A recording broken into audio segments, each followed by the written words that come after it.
Kasabihan nga ng mga matatanda sa una, ang lukso ng dugo sa taong makakaharap mo ay katibayan ito na hindi sila iba sa iyo. Pero paano nga ba kung hindi pala tao ang kadugo mo? Sir Casper, tawagin mo na lamang po ako sa pangalang Aldo.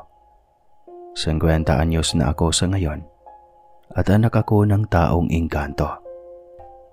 At ang ina ko ay ordinaryong tao lamang. At tinampo naman ako ng isang manggagamot na walang anak dahil naglaho ang magulang ko sa kagubatan at walang makapagpaliwanag bakit nangyari ang lahat ng iyon. Maging ang alagad ng batas ay bawal naming lapitan dahil iisipin nilang mga nasisiraan na kami ng bait. Mahirap mang isalaysay ang kwento ng buhay ko at kung paano ang naging asawa ko ay isang elemento. Lahat diyan ay susubukan kong ikwento sa inyo ng malinaw at buong buo mula simula hanggang sa wakas. Kaya makinig kayong palagi. Ay hindi pala, makinig kayong mabuti. Sisimulan ko po ang kwento ko sa natatandaan ko noong edad 7 taong gulang pa lamang ako. Limitado lamang ang alaala ko, pero nananatiling nakatatak sa isipan ko ang lahat. May edad na ako sa ngayon, kapiling ang umampon sa akin, ang mag-asawang manggagamot na tinuring na akong sariling anak. At dahil wala silang anak, ako na ang kasama nila hanggang sa sila'y tumanda at mamatay na. Nakatira kami sa bundok ng Mount Pingas, dito sa Pakil, Laguna. Pakil o Pakil? Pakil, Laguna? May bundok pala na Mount Pingas dyan. Pagka-comment nga taga Laguna. Ang mataas na bundok na dinadayo ng mga deboto tuwing mahal na araw dahil sa mapaghimalang cross. Marahil iba sa inyo ay hindi pamilyar, pero pinupuntahan po ito ng mga antingero kahit mga dalabhasa sa mga panggagamot sa lugar ng Batangas, Laguna at Cavite. Lahat yan ay pumaroon sa bundok na iyon. Marami nang napagaling na sakit ang naturang cross at isa ang ninong kong manggagamot ang nag-aalaga sa lugar. Kahit malayo ang lakarin at tirik na ang daan, ang susuungin ng mga deboto bago marating ang sagradong cross. Maraming nasuko at hindi makaya ang pag-akyat. At marami din naman ang kinakaya para sa kanilang mga karamdaman. Dito ako lumaki sa lugar na ito. Hindi na ako babanggit ang pangalan ng barangay para hindi na magulo ang buhay ng aking mga kababata at kaibigan. Malayo rin naman ang bahay namin sa naturang mahiwagang cross. Kami kasi ay nasa sarili naming lupain habang pag-aari ng gobyerno ang lugar ng cross. Nagkataong albularyo nga ang mag-asawang umampon sa aking manggagamot. Kaya sila ay dinadayo dito sa barangay namin. At sila na ang pinamamahala ni Kapitan sa lugar ng mapaghimalang cross. Para na rin hindi maligaw ang mga dumadayo at pumapanik sa Mount Pingas. Taong 1980, tandang-tanda ko pa na mangyari sa amin ng nanay at tatay ko habang tumatakbo sa dilim. 7 taong gulang pa lamang ako noon. Pero kahit papano tanda ko na ang itsura ng nanay at tatay ko. Subalit na mga panahong iyon ay medyo naguguluhan ako at hindi ko maunawaan kung bakit kami tumatakbo. Wala naman akong nakitang humahabol sa amin.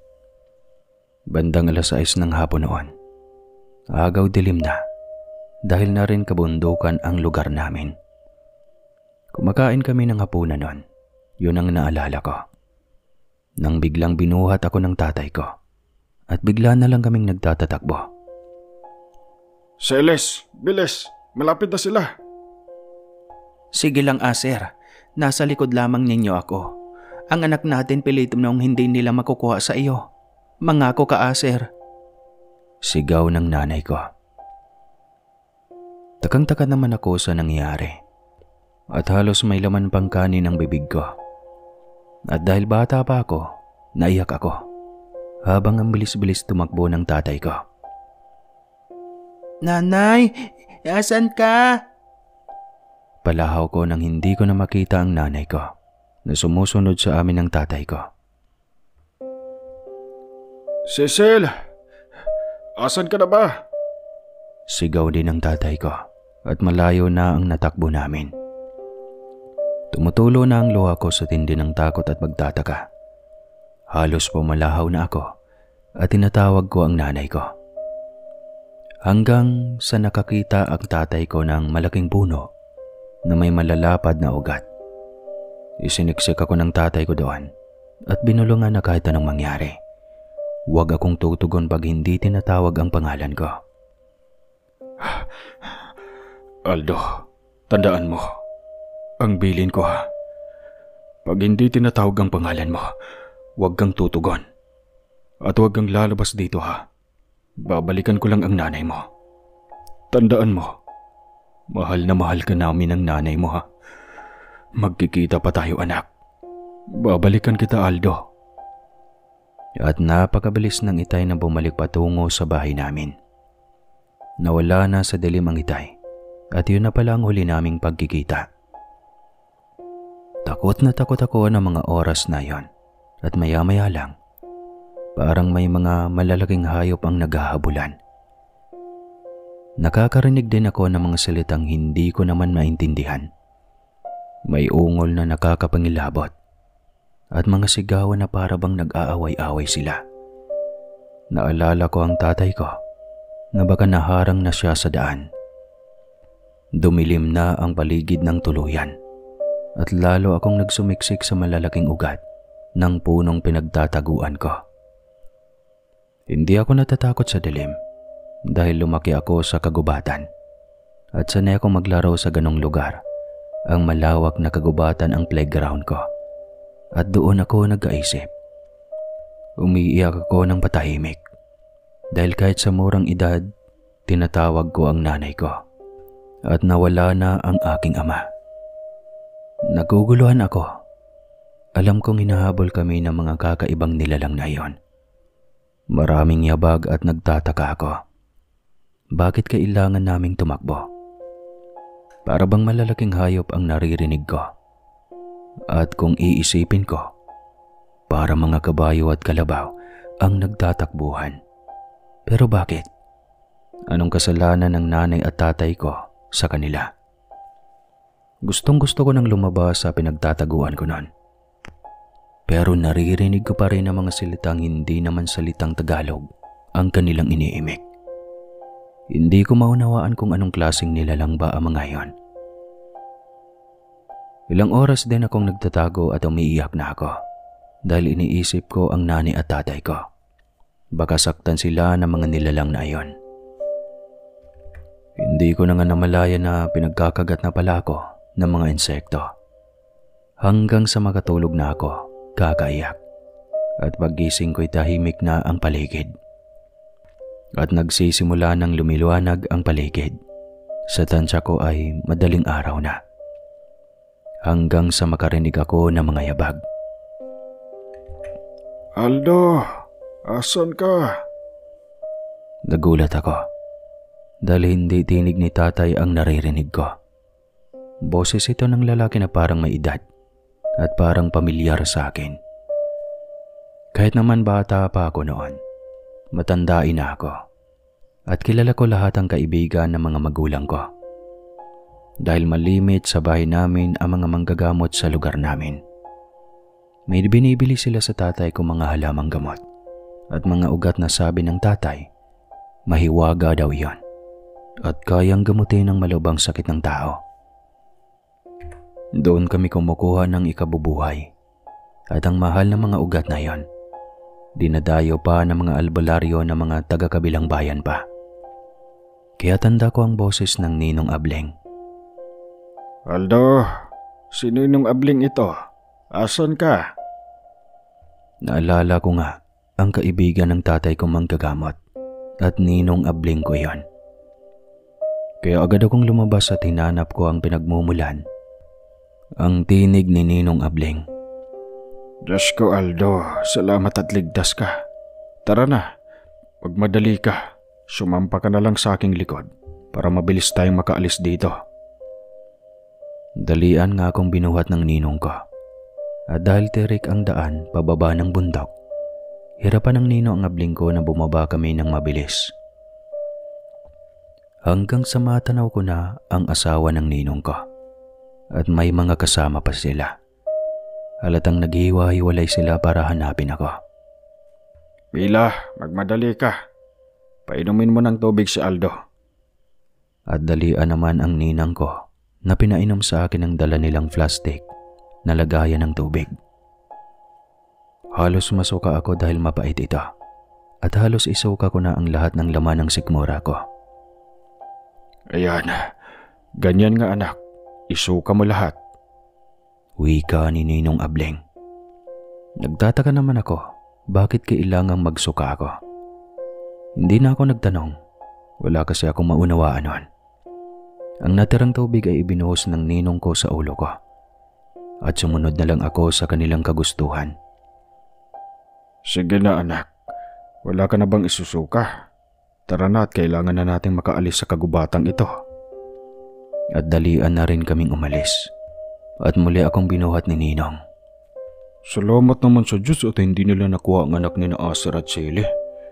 Responsibilidad na natin ang batang yan, Kaabling. Tama ka, Kaamon.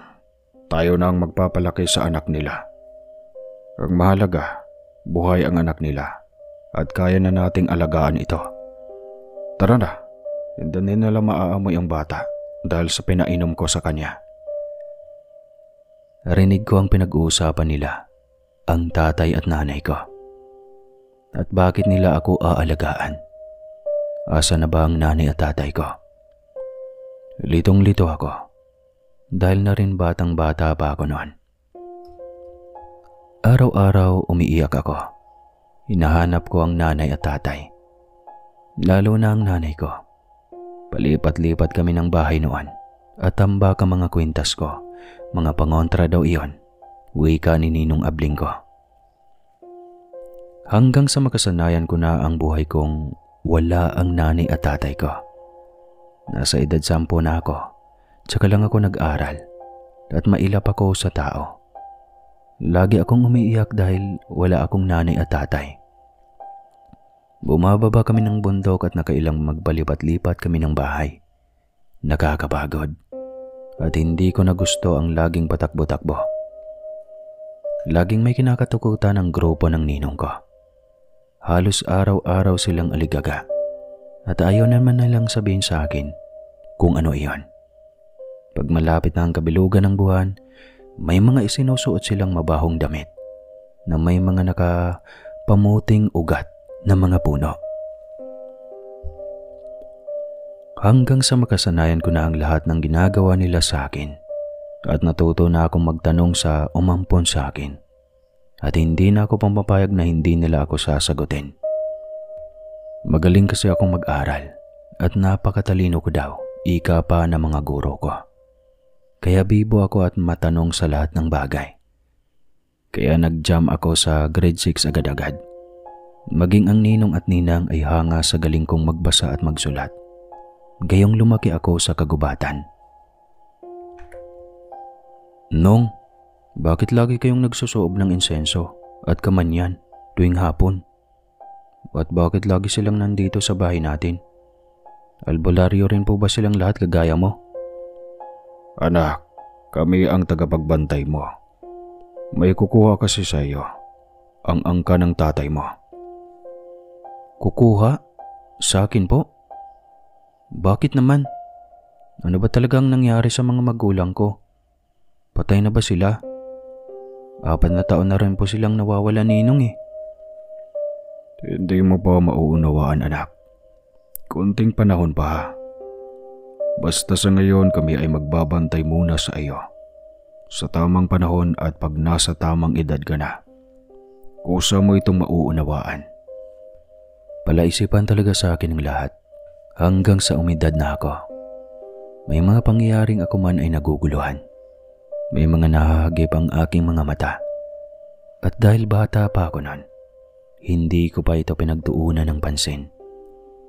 Tandang-tanda ko pa kaarawan ko noon. 21 na ako. Matagal na akong graduate ng high school pero hindi ako makapag-college. Nagbabalak na ako ng kumuha ng vocational course sa TISDA.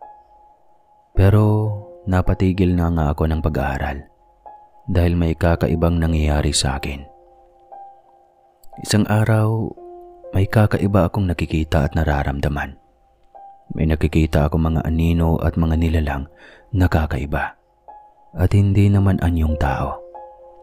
Kaya napilitan akong tumigil sa pag-aaral at muli akong binantayan ng Ninong Ableng at mga kasamahan niyang albularyo. Lumipat na naman kami at sa lupain na ng Ninong Ableng ko, doon kami nanirahan. At doon na kami natagalan dahil sagrado daw ang lugar, gawa ng mapaghimalang cross. Dahil may edad na ako at siguro naman, kaya ko nang maunawaan ang lahat. Kinausap ko na ang mga umampon sa akin at mga nagbabantay sa akin. Ninong, ayoko pong ganito na tayo habang buhay. 21 na po ako. At bakit po may mga pagbabago akong nararamdaman sa sarili ko? At ang matagal ko ng katanungan, napilit niyong iniiwasan. Bakit hindi niyo inireport sa pulis ang pagkawala ng mga magulang ko? Asa na po ba sila ngayon? At asan po ang mga kamag-anak ng nanay at tatay ko? Nakatingin sa kawalan ng Ninong Ableng at napabuntong hininga na lang ito. Maging ang mga kapwa niyang albularyo ay hindi nakaiwas sa aking mga katanungan. Aldo, ang nanay mo'y taubong Quezon. At alam kong tumakas ang inay mo sa kanila. Ang tatay mo naman ay hindi tao. Sana ay maunawaan mo ang sasabihin ko ha. Huwag kang mabibigla. Ano po? Hindi tao ang tatay ko. Taong engkanto ang ama mo, Aldo. Dito sa Mount Pingas ang kanilang kaharian o dito sila naninirahan. Ang tatay mo ay namuhay dito sa lugar natin kahit hindi pumapayag ang kanyang mga magulang na maharlika. Nakita ng tatay mo ang nanay mo habang umaakyat sa Sagradong Cross. Mula noon, sinundan na ng tatay mo sa Quezon ng nanay mo at niligawan. Hanggang magtapat na ang tatay mo na taong engkanto siya at isinama na nga dito sa Mount Pingas ang nanay mo. At doon na, nabuo ka. Ikaw ang naging anak nila. Teka Ninong, dahan-dahan po. Naguguluhan po ako. Sige lang anak, hinga ng malalim. Marami ka pang dapat na malaman. Kaya may kakaiba kang nararamdaman dahil may dugo kang engkanto. Naging kaibigan namin ng tatay mo dahil sa kanya kami bumibili ng mga halamang gamot at ang mahiwagang ugat na nakakagaling sa malalang sakit ng mga tao. Kaya naging kaibigan namin ng nanay at tatay mo. Mabuti sila sa amin at matulungin. Pero asa na sila ngayon Ninong? Ang nanay, kung tao pala siya. Asa na siya Ninong? At sino yung mga humahabol sa amin noong 7 taong gulang pa lamang ako? Tiniis ko lahat Ninong, halos 10 taon akong naghahanap ng magulang. Mga engkanto ba sila? Yung mga humahabol sa amin? Bakit kailangan naming tumakbo? Aldo, wala kaming kakayahang malaman ang lahat-lahat. Pero sigurado ako, bihag nila ang magulang mo. Dahil may kasalanan ng ama mo. Nilabag ng ama mo ang kautusan ng lahi nila na bawal mag-asawa ng hindi nila kauri. At dahil ang ina mo ay isang tao malamang, patay na ito ngayon. Mahirap mang unawain yan ay tinitiyak ko sa iyo. Maraming lihim ang nasabi sa akin ng ama mo. Ilang taon ko ding naging matalik na kaibigan ng tatay mo. Masakit sa akin na naiwan ka sa akin at gusto ko mang turuan kita. Pero nakikita ko, kusa itong lumalabas sa katauhan mo. Kaya anak, magpakatatag ka ha. Hindi ko alam kung ano pa ang matutuklasan mo sa pagkatao mo. Salamat po Ninong Ableng sa gabay mo. Parang kaya ko namang pag-aralan ang lahat. Kaya lang, naaawa ako sa mga magulang ko at kailangan kong mag-ingat. Dahil sa mundo nating mapanghusga, lalabas na si Raulo ako pag nalaman nila na kakaiba ako. Tama ka, Aldo. Darating ang araw na katatakutan kanila at ang mga kabarangay natin baka kutsain kanila. Kaya dapat handa ka sa lahat ng bagay ha. Nandito lang kami, nakagabay sa'yo. Mula nga noon, natanggap ko na ang lahat. Ayoko nang pahirapan pa ang sarili ko. Tinanggap ko na kung ano ako at nanatili ako sa lugar kung saan ako nababagay, dito sa kabundukan. Bumababa naman ako ng kabayanan, pero dalian ako at umiiwas sa tao. Takot akong husgahan ng mga taong may kaya sa buhay at mapanghusga talaga. Kaya nanatili ako sa Mount Pingas. Kakaiba man, kaya kong kumausap ng mga hayop sa kabundukan na mga kakaiba rin. May mga nilalang akong nakikita na mababait at para bang alam nila na hindi ako purong tao. Kung tawagin nga natin ay duwende, maliliit na nilalang na aakalain mo mga dagang gubat lamang. At lamang lupa at mga maliliit din na nilalang na lumilipad. Na kasing liit lang ito ng mga tutubi, ay malinaw na nakikita ko at sila ay nagiging matalik ko ng kaibigan. Natutunan ko na ring manggamot ng mga kabataan at matatandang may malalang sakit.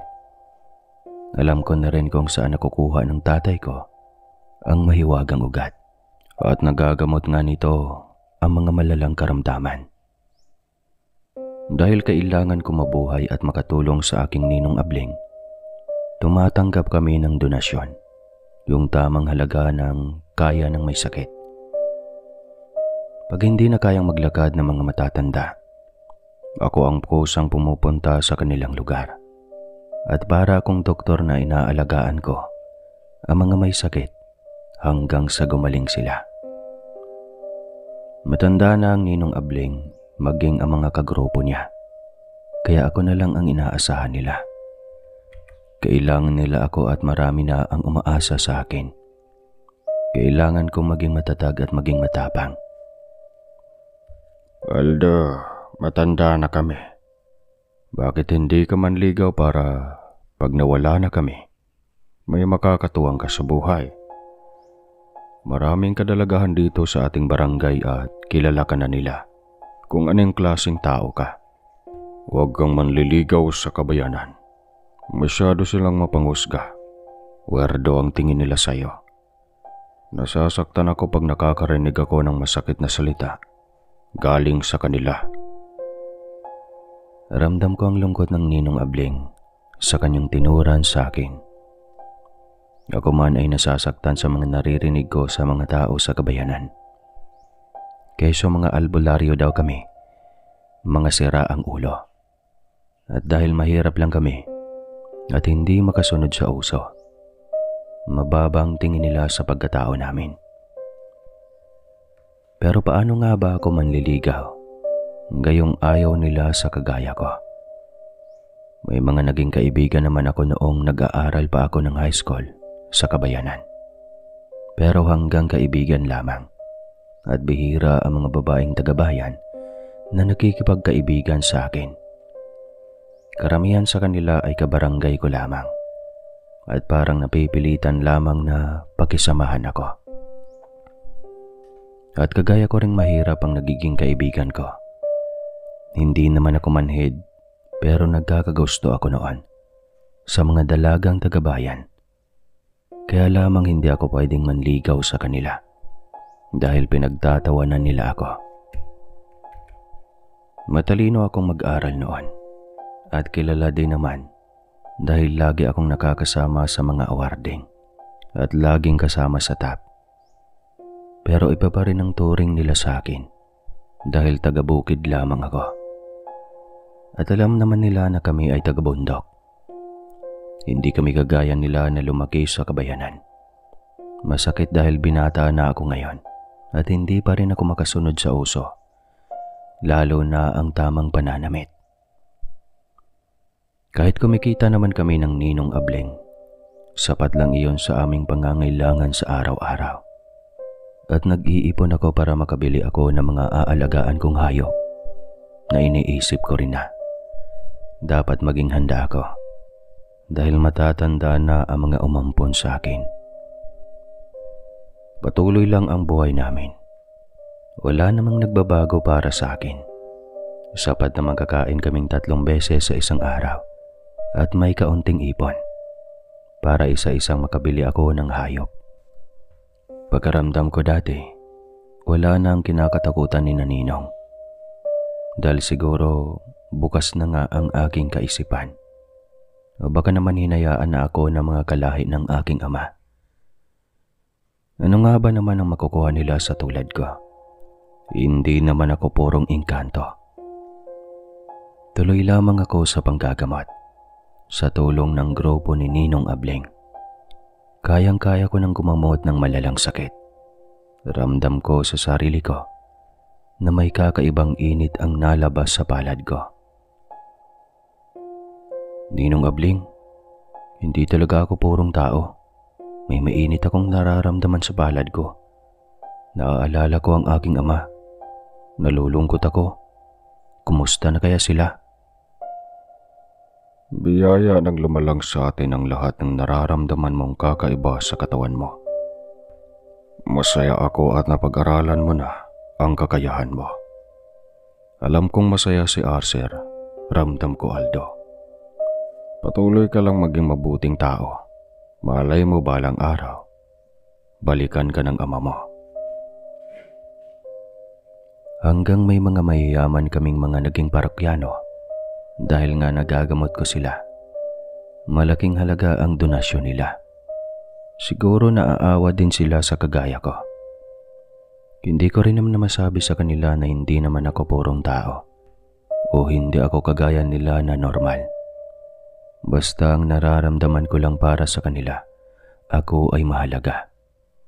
Dahil nagagamot ko ang kanilang mga karamdaman. At dahil nga alam naman nilang mahirap lang kami, paminsan-minsan, naaawa rin sila siguro sa aming kalagayan. At talagang malaking halaga ang donasyon na ibinibigay nila sa amin. Hanggang sa makabili na nga ako ng ilang hayop. May sarili na akong kabayo nun, baka at kalabaw. Natutuwa sa akin ang mga umampon sa akin dahil marunong daw ako sa buhay. Mukhang namana mo sa iyong ama ang matyaga at masinop sa lahat ng bagay, Aldo. Magaling kang humawak at mag-alaga ng mga hayop para bang madali mo silang mapaamo. Masaya kami ng Ninong Ableng mo at natututo ka na sa buhay. Puna ng mga kaibigan ng Ninong Ableng. At tama naman sila. Maamo ang aking alagang kalabaw at baka. Para bang nauunawaan nila ang mga sinasabi ko. Maging mga elemento sa paligid pag dumarating ako sa kagubatan, lumalayo sila. At ayaw nilang matakot ako sa kanila. Kinakausap ko naman sila na wag nang lumayo dahil napag-aralan ko na sila. At tanggap ko na ang pagkatao ko. Maging ang kanilang anyo ay tanggap ko na rin. Habang tumatagal nga, nagtataka na rin ako. Dahil bakit hindi na bumabalik ang mga nilalang na humahabol sa amin noon? Asa na kaya ang mga nilalang na iyon? Dahil malakas na ang loob ko.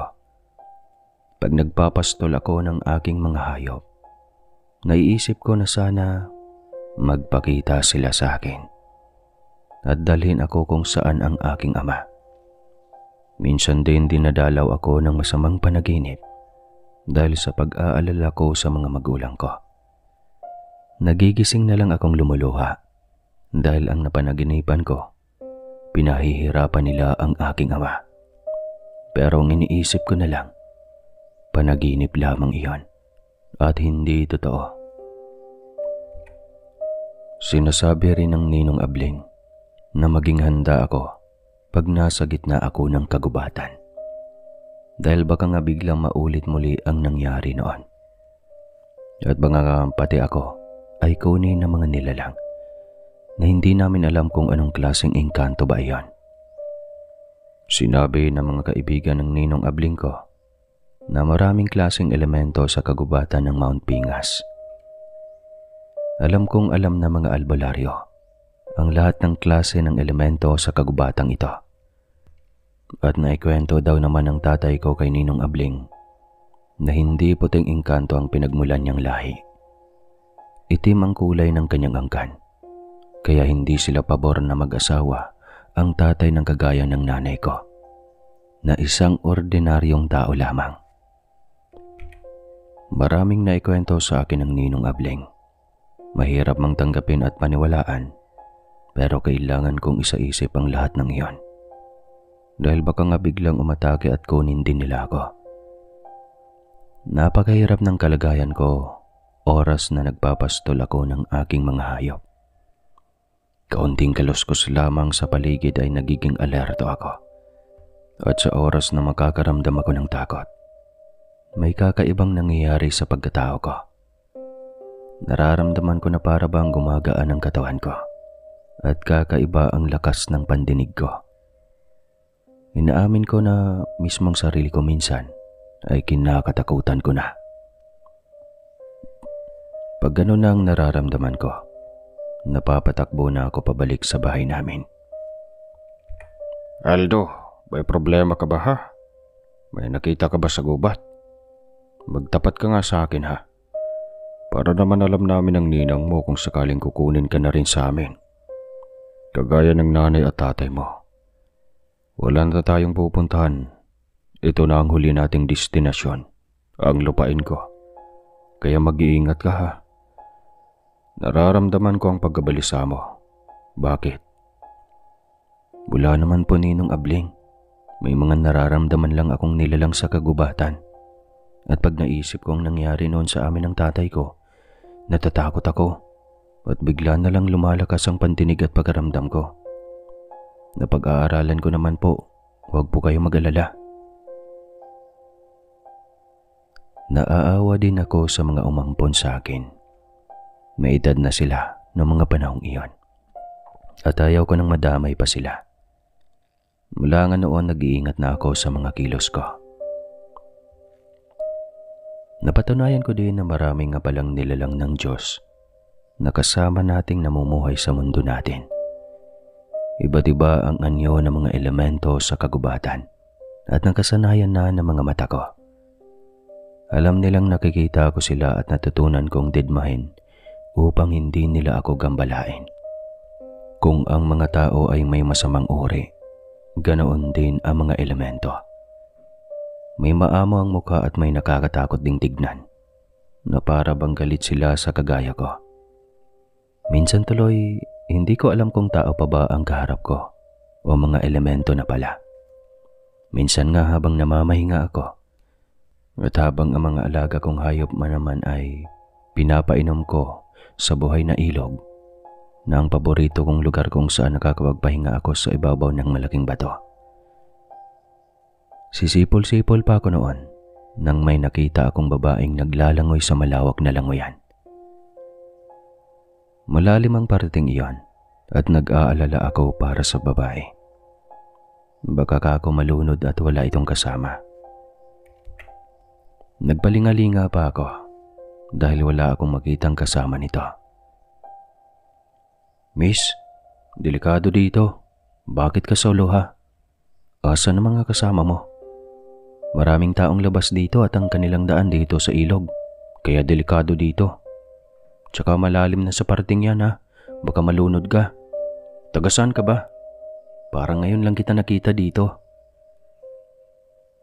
Tanong ko habang nakatayo ako sa malaking bato. Nakikita mo ako? Napaisip naman ako sa sagot nito, kaya medyo kinakabahan ako. Ayun na naman. Hindi ko na talaga alam kung ano ba ang nakikita ng mga mata ko. Ano bang kaharap ko? Mukhang engkantada ang babaeng ito ha. Bulong ko sa sarili. Nababasa ko ang iniisip mo lalaki. Hindi ka purong mortal at nakakatuwa naman. Mukhang ikaw ang bago sa lugar na ito ah. Ngayon lang kita nakita. Tama ka. Elemento ako at isa akong engkantada. Tawag ng mga tao yun. At anak ako ng namamahala sa ilog na ito. Sa bagay hindi ako malimit sa lugar na ito kaya siguro hindi ka pamilyar sa akin. Nanlaki ang mga mata ko at para akong nanigas sa kinatatayuan ko. Lumapit ang babae sa akin at kay amo ng kanyang muka. Kay ganda ng kanyang kutis at napuna ko lang, kakaiba ang kanyang tenga. At ang kanyang buhok ay parang buhay at may sariling isip. Naalala ko ang kwento ng Ninong Ableng. Elementong tubig ang babae. At mababait naman ang mga ito. At minsan na nilang hininga ng tulong ang mga kalahi nila para sa tubig na iginagamot nila sa mga may sakit sa balat na ginagamot nila noong may kumalat na pandemya sa barangay namin. Tama ka. Elementong tubig ang tawag sa amin ng mga manggagamot sa barangay na ito. Muli nababasa ko ang iniisip mo. Ano ang iyong ngalan, kaibigan? Alam ko isa ka ring manggagamot. Pwede mo ako maging kaibigan. Mabait ka at mukhang may nananalaytay na dugo sa iyo na mula sa kagaya kong elemento. Tama ba ako, kaibigan? Oo. Nga pala. Ako si Aldo. Nakakahiya naman. Nababasa mo palang laman ng isipan ko. Pasensya ka na ha. Wala akong maisasagot sa'yo. Dahil hindi nasabi ng ama ko kung anong klaseng elemento ang pinagmulan niya. Ang nanay ko ang tao at mahirap ipaliwanag sa kagaya kong nawalan na ng mga magulang sa edad na 7 taong gulang pa lamang ako noon. Nakita ko ang pagbabago ng kulay ng mukha ng babaeng engkantada. At yun pala ang reaksyon niya pag malungkot ito. Nauunawaan ko, kaibigang Aldo, at nalulungkot ako para sa mga magulang mo. Hayaan mo, malay mo, kapalaran mo na makilala ako at baka makatulong ako sa iyo. Hindi pa kami nagtatagal na magkausap nang may marinig akong boses na tumawag sa babae. Arisa, asan ka? Umuwi ka na. Hinahanap ka na ng iyong ina. Opo, aking ama. Ako'y uuwi na. Pero hindi ko makita ang tumatawag sa kanya. Para itong nanggaling sa ilalim ng malawak na ilog. Napakahiwaga talaga. At manghang-mangha ako sa nangyayari sa akin ng mga oras na yon. Kaibigang Aldo, ako'y uuwi na ha. Huwag ka nang malungkot. Tawagin mo lang ang pangalan ko, Harisa. Pag nandito ka sa ilog at lalabas ako. Ang portal namin ay nasa ilalim ng tubig at mabait ang ama ko. Marami siyang kaibigang kagaya mo, kaya huwag ka mangamba, kaibigan mo na ako mula ngayon. Tumango lang ako at tumalon na siya sa ilog at hindi na umahon. Malaking babae ito at mukhang kaedad ko lamang. Muli akong nagpalingalinga at baka mamaya may tao sa paligid. Pag nakita nila akong nagsasalitang mag-isa, tiyak iisiping nababaliw na ako. O may sayad, sabi nga ng mga taga rito sa amin. Nang makita kong tapos nang uminom ang mga alaga kong hayop, humanda na ako sa pag-alis. Mahirap na baka may dumating na tao at makita akong kakaiba ang kinikilos. Kaya isa-isa ko na silang inaahon sa ilog. Mahirap ang buhay ko. Hindi to kakayanin ng ordinaryong tao lamang. At lagi ko na lang iniisip na ibinigay ng Diyos ng buhay kong ito dahil kaya ko. Pag anong nakakaramdam na ako ng pagod, naiisip ko ang ama ko. At sana kung asan man siya, marating ko na ang kinalalagyan niya pagdating sa tamang panahon. Minabuti ko na lang na ilihim sa aking Ninong Ableng ang bago kong kaibigan. Mula nga noon ay natuto na akong magtago ng mga lihim ko. Ayaw ko na kasing mag-isip pa ang mga umampon sa akin. Matatanda na sila At pakiramdam ko, pag nagkakaproblema ako, ang ninong abling ay nag-iisip at sumasama ang pakiramdam. Tumataas ang BP, kaya ingat na ako. Kahit naman kami ay mga manggagamot, nakakaramdam din kami ng mga sakit na mahirap gamutin at kailangan ay doktor. Hindi pa sapat ang ipon namin, kaya kailangan walang magkakasakit sa mga umampon sa akin. At yun nga, nagsimula na nga ang malalim naming pagkakaibigan ni Harisa. Minsan pag malayo ang gamutan namin ng ninong, itinatali ko ang mga alaga kong hayop sa tabi ng ilog. At bahala na si Harisa dito. Pagbalik namin ng ninong, napapansin kong tumataba na ang mga alaga kong hayop. Kaya nagpapasalamat ako sa kaibigan kong elemento ng tubig. Nako, Harisa, lalaki ang halaga ng mga alaga ko. Tumataba na sila. Salamat ha. Malaking tulong sa amin ito. Nag-iipon kasi ako para sa mga umampon sa akin. Pag nagkasakit sila at rumatay sa katandaan, ay may dudukutin ako. Ako lang ang inaasahan nila eh. Salamat talaga ha. Huwag kang magsasawang tumulong sa akin ha. Nako, wala yun Aldo. May ginamit lang ang ama ko. May pinakain siya sa mga alaga mo para daw mamatay ang mga alagang bulate sa tiyan nila. Para daw tumaba ang mga alaga mo. May mga alaga din kasi kaming hayop nasa mundo namin. Hayaan mo Aldo, ako ang bahala ha. Mag-aalaga ka pa ng marami at dito mo itali sa tabi ng ilog. Kay saya ako noon. Nakaramdam ako ng karamay na hindi ko nararanasan sa mga kabarangay ko. Alam ko namang weirdo ang tingin nila sa amin, lalo na sa akin.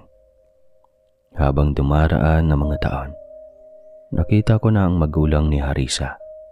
Mababait sila at para daw alam nila ang kwento ng ama ko. Ang itim na engkantong nag-asawa ng tao. Napakalawak daw kasi ng mundo nila at kagaya ng tao, iba't iba ang uri nila. Sinusubukan ng ama ni Harisa na hanapin si ama at lagi akong sabik sa kanyang dalang balita pag nasa ilog ako. Maging si Harisa ay sabik na malaman kung nasaan nga ba ang ama ko. At isang araw dumating na nga ang kinakatakutan ko. May nakakapansin daw sa akin na laging nasa ilog at nagsasalitang mag-isa. Aldo, pinag-uusapan ka sa may tindahan. Lagi ka daw nasa ilog at nagsasalitang mag-isa. Natatakot daw sila sa iyo dahil baka daw malala na ang tama mo sa utak. Uy ka ng isang albularyo, nakaibigan ng ninong abling ko. Aldo, kaya ba lagi kang wala dito sa bahay at ang ilog na ang iyong tambayan? Anak, mag-iingat ka. Kita mo yan, may nakakakita sa iyo. Baka mamaya matakot ang mga tao sa iyo at ipadampot ka at dalhin sa mental hospital. Anak, hindi ba sinabi ko sa iyo na mag-iingat ka? Hindi ka maunawaan ng mga ordinaryong tao labang. Noon pa man ay iniisip ko na ang bagay na iyon, na baka may makakakita sa akin sa ilog at nangyari na nga ang aking kinakatakutan. Isip na isip ang mag-asawang ninong abling, maging ang mga kaibigan niyang albularyo ay nag-aalala sa akin. Sinabi ko kaagad kay Harisa na may nakakakita sa akin na nagsasalitang mag-isa at hindi na muna ako makakabalik sa ilog. At kung pupunta man ako doon, ay para lamang magpastol ng hayop ko. Malungkot naman ang mag-amang Harisa. Malupit daw talaga ang mga tao at hindi nila mauunawaan ang tungkol sa kanila. At sa kagaya ko namang hindi puro tao, lalong mahirap ang sitwasyon ko. Ang nangyayari at ang napupuna ko pa nga, pag pumupunta ako sa tindahan at sa talipapa na malapit sa aming barangay, para bang pinag-uusapan nila ako. Lahat nakatingin sa akin at pinagbubulungan din pag dumadaan ako sa kanilang harapan. Para bang napakasama kong nilalang. Lahat ng madaanan ko masama ang tingin nila sa akin. Alam kong nandidiri sila sa akin. Pinagtatawanan ng pagkatao ko. Para bang ang liit-liit ko sa sarili ko.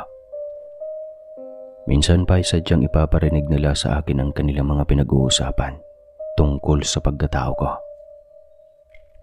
Siya na kaya yung magulang ng lalaking yan? Dati nakatira yan sa taas ng bundok at may magulang yan. Bakit kaya hindi ko na nakikita at nakatira na ngayon yan kina Kaabling, yung manggagamot? Balita ko mari, gumagamot na rin yan ng mga may sakit. Nadayo daw yan sa kabilang bayan. Kaya siguro werdo na. Halatang may tama sa utak. Rinig na rinig kong bulungan ng mga meron. Habang naglalakad ako patungo sa sakayan ng tricycle. Sadyang napakalakas ng aking pandinig. At kahit na ano pang gawin nilang bulungan, ay naririnig ko pa rin ang kanilang mga boses. Kung gaano kahirap ang aking nararamdaman, ganoon ko din pinipigilan ang aking mga kakayahan na kusang lumalabas sa aking katawan. Maging ang mga mata kong lampasan ng tumingin pag nagagalit ako. At nasubukan ko na rin isipin na makasakit ng kapwa ko at nangyari nga ito. Puno na po. Sa kabilang jeep na kayo sumakay. Saad ng lalaking sakay ng jeep. Pero kitang-kita kong may isa pang bakante at isang tao pa ang pwedeng sumakay. At sa galit ko, iniisip ko na ma-flat sana ang kanilang gulong. Nagulat ako at hindi pa nakakalayo ang jeep nang nagputukan ang gulong nito. At butit kaagad nakapreno ang driver. Iniisip ko na lang na nagkataon lang ang lahat at sumakay na ako sa kasunod na nakapilang jeep. Marami pang ang pagkakataon ng halos hindi ko mapaniwalaan na nangyayari. Kaya buhat noon, umiiwas na ako ng tuluyan sa kapwa ko tao. Ayaw kong makipagtalo. Umaalis man ako para manggamot kasama ko naman ang grupo ng Ninong Abling. Kaya nakakakilos ako ng maayos at hindi patago-tago. Marami pang pangyari na napakahiwaga sa buhay ko. Nakakarinig din ako ng mga bulong pag may malalakas na ulan na paparating kahit malayong malayo pa ito. At agad kong naisisilong ang aking mga alagang hayop. Hindi ko alam kung ano at sino ba ang mga nilalang na laging bumubulong sa akin. Ang iniisip ko na lang, sila siguro ang mga nilalang na nahahagip ng mga mata ko. At nakakasanayan ko na nga sila at parte na sila ng buhay ko. Hindi ko maipaliwanag pero habang tumatagal, hinahanap-hanap ko na si Harisa at mas komportable na ako nakasama sila. Patago-tago akong nakikipagkita sa pamilya ni Harisa. Pamilya na ang turing nila sa akin. At nagsimula na nga na namuhay ako kasama sila. Alam kong nahahalata na ni Ninong Abling na mas tumatagal ako sa kagubatan kaysa lumabas ng kabayanan. Aldo, huwag kang mag-alala. Nauunawaan naman kita. Nadanalaytay sa dugo mo ang dugo ng ama mo. Ako ang unang makakaunawa sa iyo, anak. Kaya kung saan ka masaya, suportahan kita. Opo, Ninong. Ayaw ko mang bigyan ka pa ng isipin. May isang pamilya sa ilog na kung tawagin natin ay elementong tubig ang kasama ko sa araw-araw. Mababait sila at alam nila na hindi ako purong mortal. Ang ama ni Harisa ang aking kaibigan ay pinilit inalam kung nasaan na ang aking ama. Umaasa ako, Ninong, na darating ang tamang panahon na makikita ko ang aking ama. Pero Aldo, lumalayo ka na sa mga tao at lalo ka nilang pinag-iisipan ng masama. Matalino ka at nakapag-aral naman. Sana pilitin mo pa rin makihalubilo sa mga tao. Para pag nawala na kami ng ninang mo, may aagapay sa iyo. Nauunawaan ko naman ang Ninong Abling Alam kong nag-aalala lang siya sa kalagayan ko. Pero anong gagawin ko?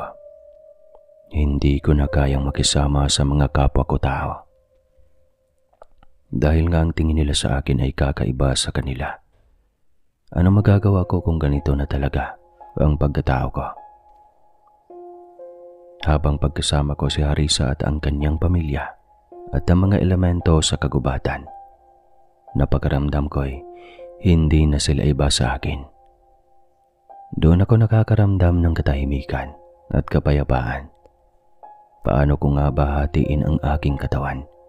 Gayong alam ko na sa sarili ko na hindi ako ordinaryong tao lamang. Hanggang sa dumaan na ang maraming taon, nasanay na akong kasama si Harisa at ang mag-asawang Ninong Abling. Ay matanda na at hirap ng maglakad. Ako na lang ang kanilang kaagapay sa buhay.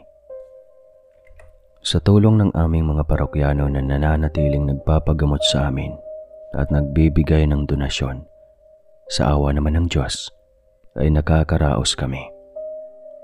Maging ibang kagrupo ng Ninong Abling na manggagamot ay namamatay na rin sa katandaan. Kaya ako na lang ang kilalang manggagamot sa lugar namin at patuloy pa rin kinukutsa ng mga kabarangay ko. Natutunan ko na rin maging manhid. Wala na akong pakialam. Ang mahalaga ay masaya ako kasama si Harisa at ang kanyang pamilya. Hanggang sa humantong na hindi na kami nagdalawang isip ni Harisa na magsama na bilang mag-asawa. Alam kong mahirap paniwalaan dahil hindi naman nakikita ng mga tao si Harisa at tanging ako lamang ang nakakakita sa kanila. Mahirap man ang aming sitwasyon, pero nagtayo na kami ng isang simpleng bahay sa tabi ng ilog at ginawa mismo iyon ng ama ni Harisa at kami lamang ang nakakita ng mundo namin. Siguro kung makikita ako ng mga ordinaryong tao na dumadaan sa ilog o nagpapainom ng kanilang mga hayop, ang makikita lamang nila ay ako na nakaupo sa isang malaking bato at yun lamang ang hagip ng kanilang mga mata. Pero pinipilit ko na hindi nila ako makita dahil oras na bigyan ako ng babala ng aking mga kaibigang elemento sa paligid ng ilog, binubulungan nila ako na may parating na tao at magtatago na ako kasama si Harisa. Ganoon na umiikot ang mundo namin at sa piling ni Harisa, payapa at napakasaya ng aking buhay. Halos araw-araw inaalagaan ako ni Harisa. Hindi ko lang pwedeng kainin ang kanilang pagkain dahil baka matuluyan na akong hindi na magising pa ang katawang lupa ko. Ayaw pa ni Harisa na kunin ako dahil marami pa daw umaasang tao sa akin na mga may malalang karamdaman. At napapagaling ko sila sa tulong pa rin ng mga ugat na mahiwaga na galing sa gitna ng kagubatan na iniaabot na lang sa akin ni Harisa. Ito ay ang mga natutunan ko rin sa Ninong Abling ko na itinuro naman ng aking ama sa kanila. Kaya marami pa rin akong natutulungang tao kahit pag-aano kalala ang sakit nila. Sabi nga ni Harisa, kung napapagod na ako na kasama siya sa mundo ng mga tao, ay pwede naman daw kaming magsama na at mamahinga na ako bilang tao. Pero sinabi ko sa kanya na hindi pa naman ako ganun katanda at may dalawa pa akong kapamilya na umaasa sa akin. Sa tamang panahon, mahal ko, ang mag-asawang Ninong Abling ay nanatili pa sa tabi ko. Kailangan pa nila ako. Nauunawaan ko, Aldo. Mahal ko din sila. Kaya nga, ginagawa ko ang lahat para maihanap ka ng mahiwagang ugat sa gubat para humaba pa ang buhay nila. Andito lang ako, mahal ko, hanggat gusto mo pa dito sa mundo ng mga tao. Napakabuti ng puso ng asawa kong si Harisa. Uunawa niya ang lahat ng bagay. Hindi siya humihingi ng kapalit sa lahat ng kanyang tulong sa amin ni Ninong Aldo. Dahil nga kailangan ko pa rin maglingkod sa aking kapwa, maraming umaasa sa akin. Naaawa ko sa kanila, lalo na sa mga kabataan at matatanda na. Kaya kailangan ko pa silang gamutin. Kahit hindi ko na nakita ang aking ama, pero hindi pa rin ako nawawala ng pag-asa. Saad nga ng ama ni Harisa, hindi sila tumitigil kahit napakalawak ng kanilang mundo. At pilit pa rin itong hinahanap ang ama ko. Kay buti rin ang ama ni Harisa at tanggap nila ako kahit pa hindi ako purong elemento. Tanggap ko rin na baka nga pinatay na siya ng kanyang mga kalahing itim na engkanto dahil sa kanyang kasalanan. Ang akin namang ina ay malamang ay gayon rin ang nangyari at natatanggap ko na ang lahat. Lagi rin akong pinapaliwanagan ng Ninong Abling at maging ang ama ni Harisa na matuto akong tumanggap ng mga pangyayaring mahirap unawain. Lalo na sa sitwasyon ko na kailangan kong maging matatag dahil sarili ko na lang ang kakampi ko sa mundo ng mga tao. Oras na mawala na ang umampon sa akin, mahihirapan na ako makihalubilo sa mga kabarangay ko. Halos hindi na tao ang tingin nila sa akin, kaya naman kailangan kong lakasan ang loob ko. Habang tumatanda ako, naunawaan ko ang mga bagay-bagay na hindi pala kayang mabuhay ng tao kung hindi lalaban ng pangil sa pangil. Kahit ang mga elemento alam nila kung gaano kalupit ang mga tao. Maraming masasamang tao na mas gustong manakit ng kagaya kong kakaiba sa kanila. Maging ang asawa kong si Harisa ay naapektuhan na rin. Naaawa na ako sa iyo, mahal ko. Kung hindi mo na kayang mamuhay sa lugar na ito, ay kukunin na kita. Masyadong mapanakit ang mga kabarangay mo. Ni Harisa. Mahal, hindi pa pwede. Paano ang ninong at ninang ko? At may inalagaan pa akong bata at matanda na nasa sa akin lang umaasa na gagaling sila. Buti pa ang mga kabilang baryo. Nirespeto ako, mga kabilang bayan. Pero sariling sityo ko, wala. Basurang tingin nila sa akin. At dumating na nga sa punto na nagpaparamdam na ang Ninong Abling na hindi na niya kaya. At pagod na silang mag-asawa.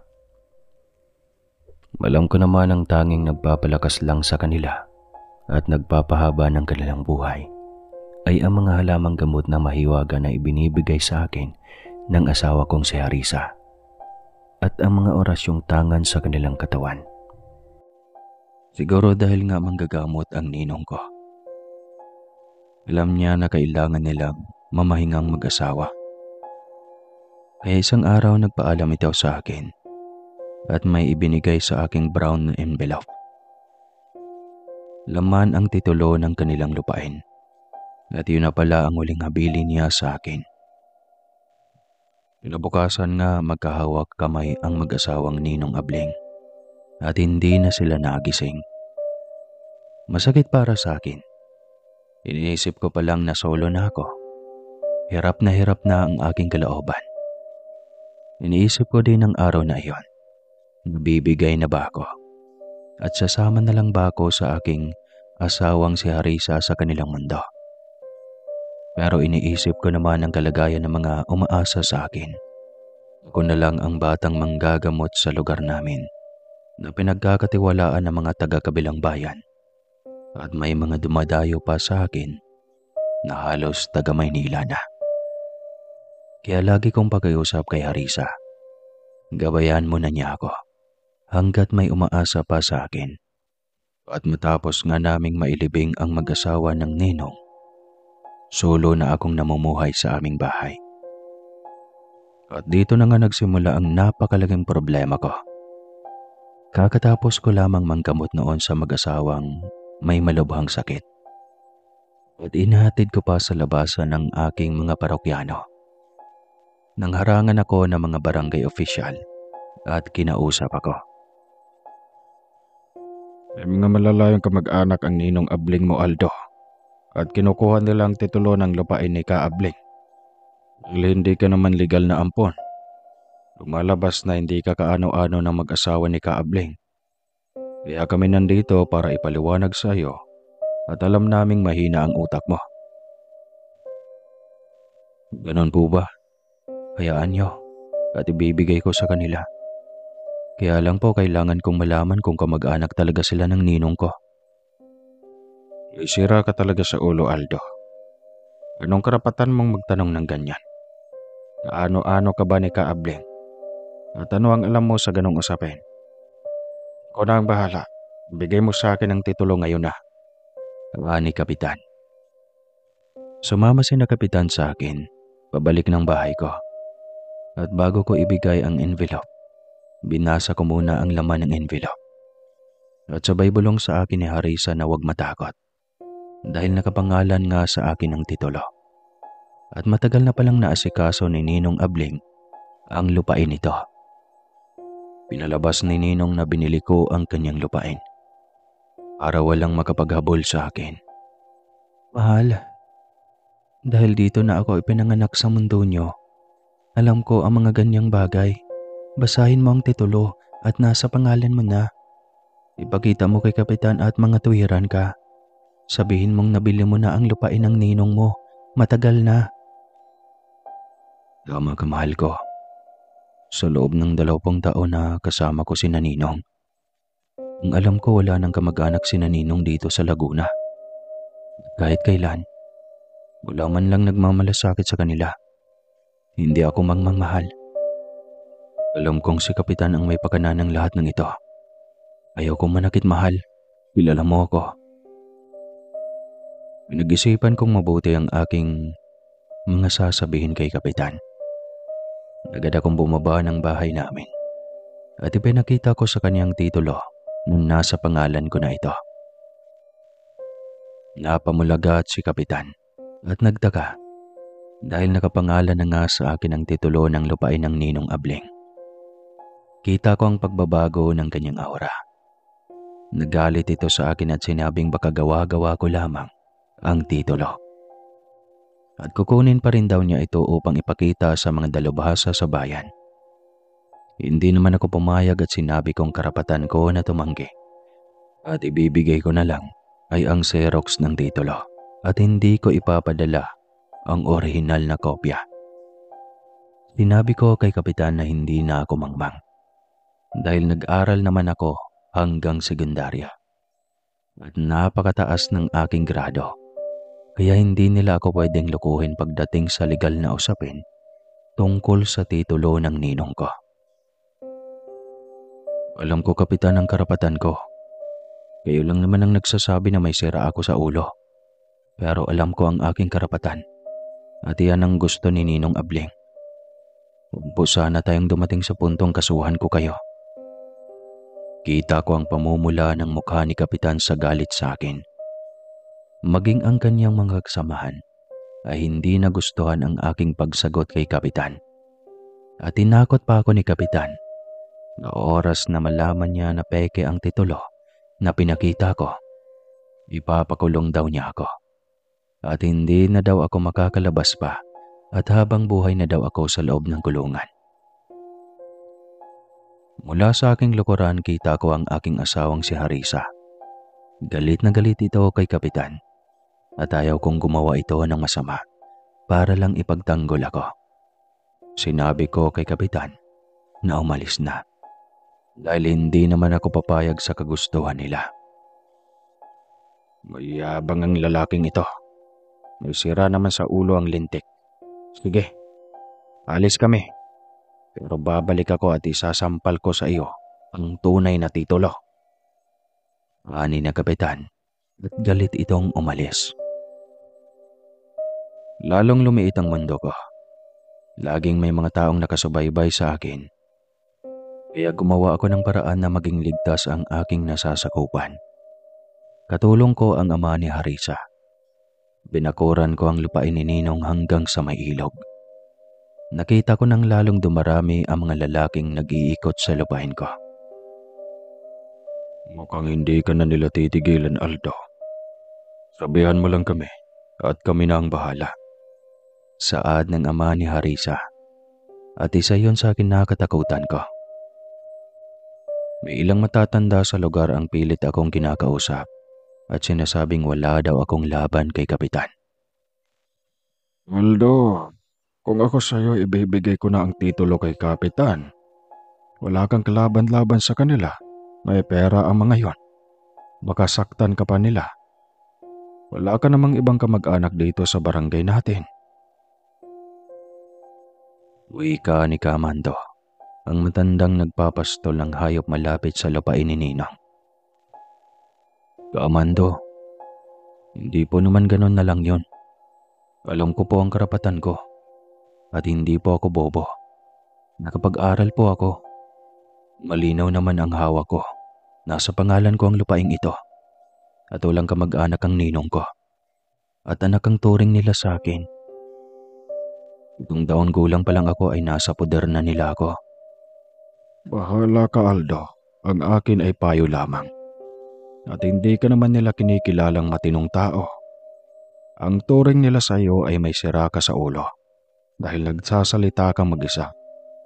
Marami ang nakakakita, Aldo. Isa na ako doon. At ang panggagamot mo, kinakatakutan nila. Ala sige, alis na ako. At baka madamay pa ako. May mga lalaking may baril, andun sa may ilog ngayon. At umalis na ang Kamando na parang takot na takot. Kami na ang bahala, Aldo. Umuwi ka muna sa bahay mo. Bulong ng ama ni Harisa. Pagbalik ko sa bahay ko, nandun na si Harisa at may dalang isda at gulay. Tahimik lamang ito at pinagsaluhan namin ang kanyang dalang pagkain. Alam kong alam niya ang gagawin ng kanyang ama. Ayaw niyang mag-alala ako, kaya hindi na siya nagsasalita. Nang hapong iyon, hindi ako mapakali. Baka kasi may gawin ang ama ni Harisa. At natatakot ako baka lalong lumala ang sitwasyon. At kinabukasan nga tama ang hinala ko. Natanaw ko ang grupo ni Kapitan. May kasamang mga pulis.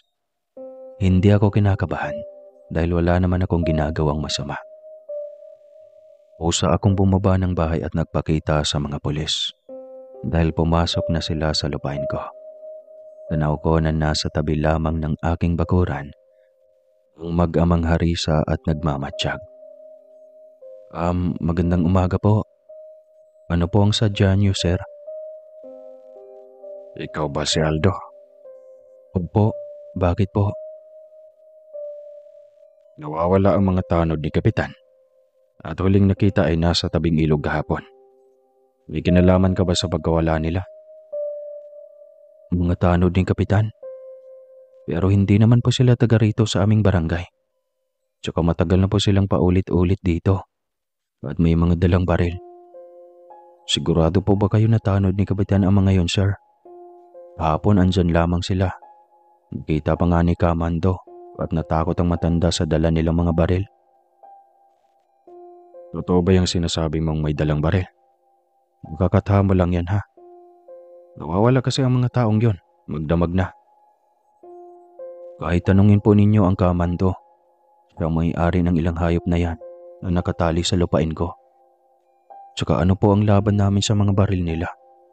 Baka naman po naligaw lamang. Wala na pong kabahayan sa kabila ng ilog na yan at marami po diyang taong labas, sir. Mukha namang pinapaniwalaan ako ng mga pulis. Agad silang umalis patungo sa ilog. Tanaw ko si Kapitan na lisay ka mga mata sa akin. Nakasno ako at hindi ako natatakot sa kanya dahil wala akong ginagawang masama. Agad ko naman kinausap ang ama ng asawa ko at umamin naman ito na iniligaw nila ang nasa 4 na lalaki na may mga dalang baril. Dahil narinig nila na binabalak pala akong patayin. Aldo, hindi kami masama. Alam mo yan.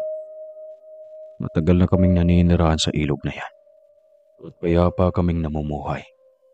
Ayaw na ayaw ko ay ang mga taong pumapatay ng kapwa nila tao. At ikaw ay anak ko na. At ayaw kong may masamang mangyari sa'yo. Kaya iniligaw ko sila at tiyak pagod at uhaw at gutom na sila sa gitna ng kagubatan. Salamat po, Ama. Tama po kayo. Masama sila at hindi sila taga rito. Hayaan na lang po natin sila. Hayaan po ninyo at iiwas na lang ako sa grupo ni Kapitan. Halos maghapong naghahanap ang mga pulis at hindi ako lumalabas ng bahay kasama ang mahal kong si Harisa. Gabi na nang matanaw ko ang maliwanag na mga flashlight ng grupo ng mga pulis. Buhat-buhat nila ang katawan ng 4 na lalaki na parang wala ng buhay. Namatay sila sa pagod at uhaw, mahal ko, at sa mga insekto na hindi nila kabisado. Kasi ang lugar na pinuntahan nila, sinadyang patuyuin ang tubig at wala silang makita kahit kaunting patak. Buti nga sa kanila. Tandaan mo, mahal ko, hanggat gusto mong mamuhay sa mundo mo, gagabayan ka namin ni Ama. Marami kang kaibigan sa kagubatan at sa ilog na ating tahanan. Wika ni Harisa sabay yakap sa akin. Medyo nakonsensya pa nga ako nun. Tuloy lang ang buhay ko at lalong dumarami ang nagpapagamot sa akin. Paminsan-minsan may mga taong pinapadala si Kapitan para inisin ang aking panggagamot. At handa naman ang mahal kong si Harisa na ipagtanggol ako. Natatanaw ko na lang ang mga taong nagbabalak na guluhin ang panggagamot ko. Ay pag hindi inuubo ay nilalagnat daw. Pag alis sa kapilyang ginawa ko para sa mga may sakit na ginagamot ko. Mayroong babalik para magpagamot sa akin at tinatanggahan ko sila. Parusa ko ito para sa kanilang masamang balak sa akin. Hanggang sa lumala na ang kanilang sakit at wala silang nakuhang tulong sa akin. Dumating pa ang pagkakataong binalak sunugin na Kapitan ang bahay ko at ang kapilyang ginagamit ko sa panggagamot. Pero muli ang ibang kaibigan kong elemento na pinakiusapan ng ama ni Harisa na bantayan ako ay kumikilos na rin. Nung akmang sisindahan na nila ang dala nilang karto na may gas, sila ang umapoy at nasunog ang kanilang damit at sapat para magkagulo at nagtatatakbo sila na umaapoy ang kanilang katawan.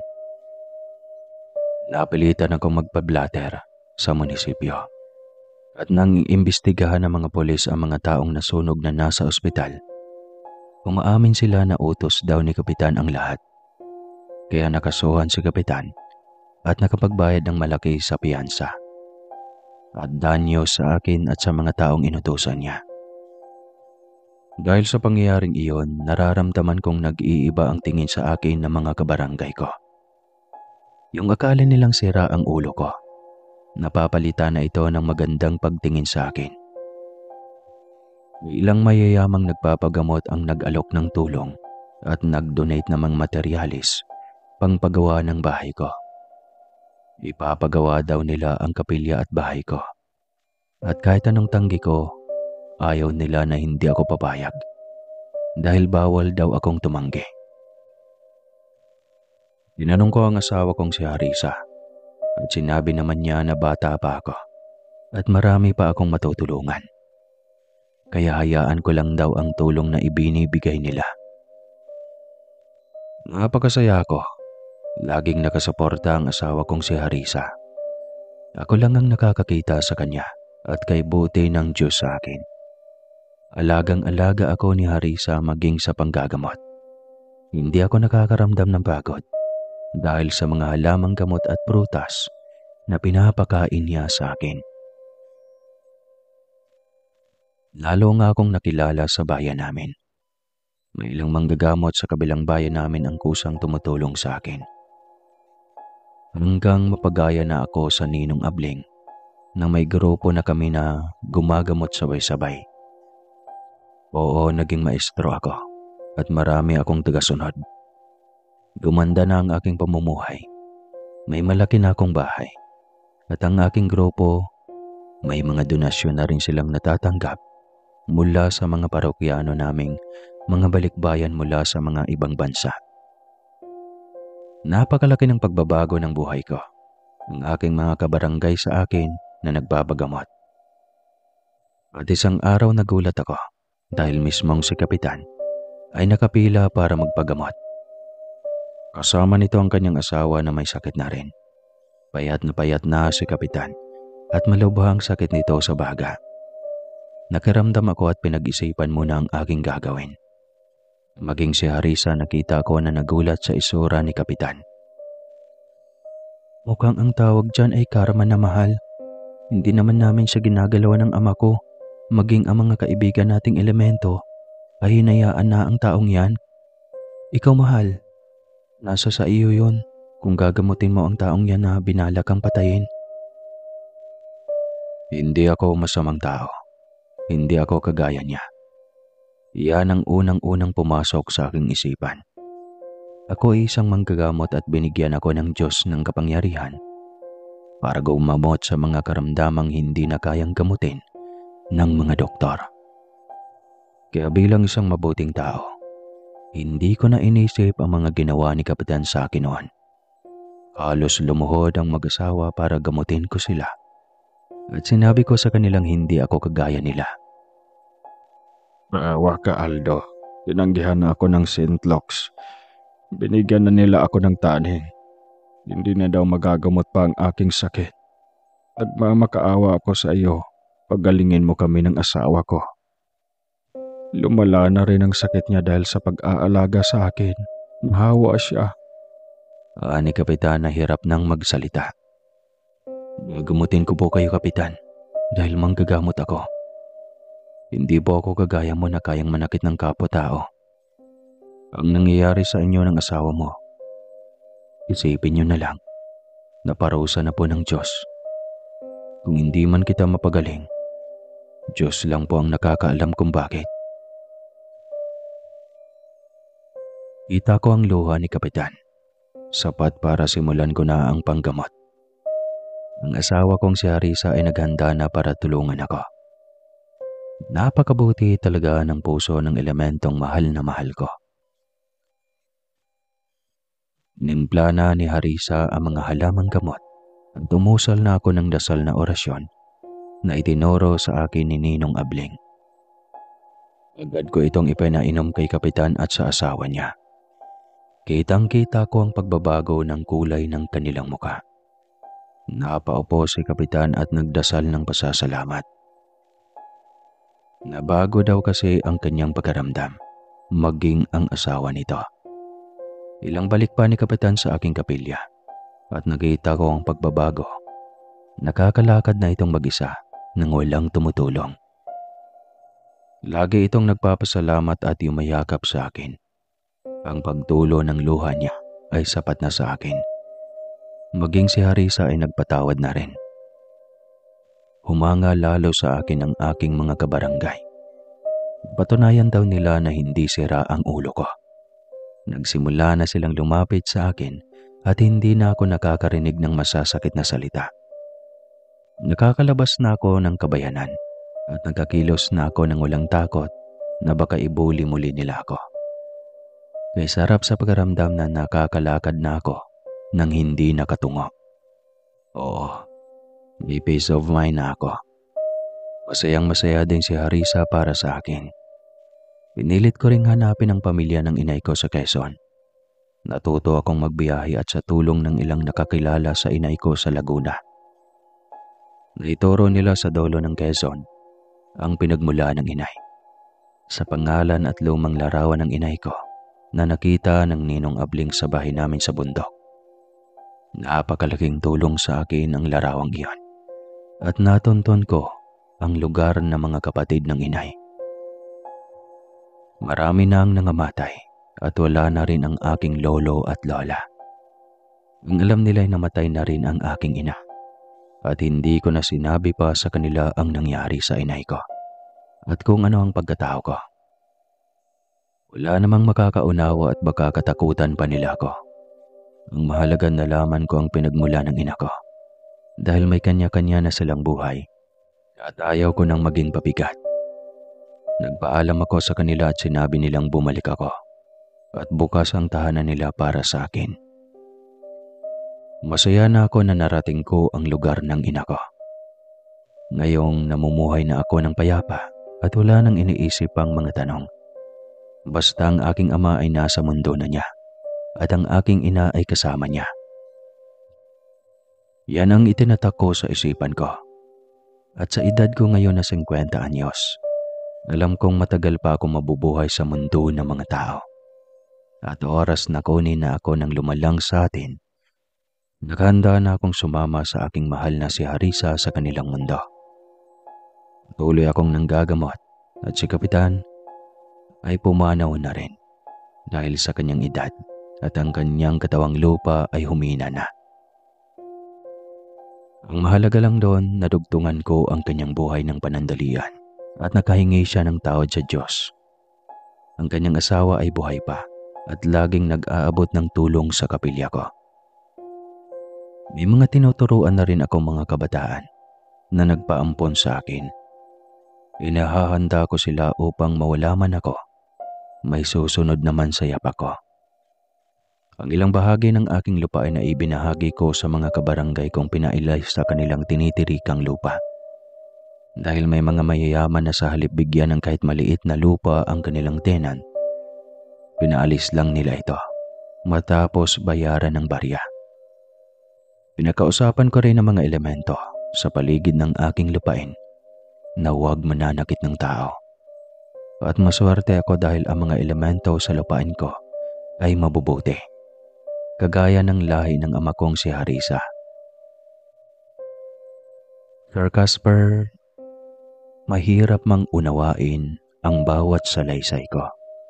Pero alam kong may ilang viewers na makakaunawa at makakarelate sa akin, lalo na kapag alam ang lugar na ito.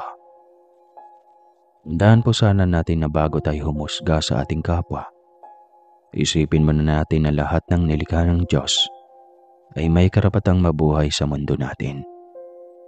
Hindi lahat ng kagaya kong may kausap na hindi nakikita ng tao ay sira na ang ulo o weirdo kung tawagin nila.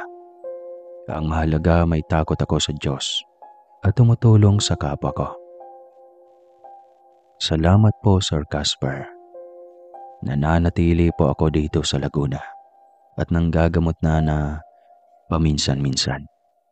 At handa na akong magbigay ng lunas sa mga may sakit na kaya kong gamutin habang ako'y nabubuhay. At ang asawa kong engkantada na si Harisa ay nananatili po sa tabi ko at nagbibigay din ng tulong sa mga may sakit na wala ng lunas para sa mga doktor. Hanggang dito na lang po ang kwentong ito. Maraming salamat sa lahat ng nakikinig. Muli po, ako po si Aldo ng Laguna. Alam niyo ba yung Mount Pingas? Ngayon ko lang yan narinig. Bago ko po tapusin ang kwento, sa lahat ng nakikinig dito, magpahinga muna po ako mga 2 linggo siguro. Sana ipagdasal niyo rin ako na mabilis ang recovery para sa gagawin na surgical sa akin. Maraming salamat po at yun lang. God bless sa inyo.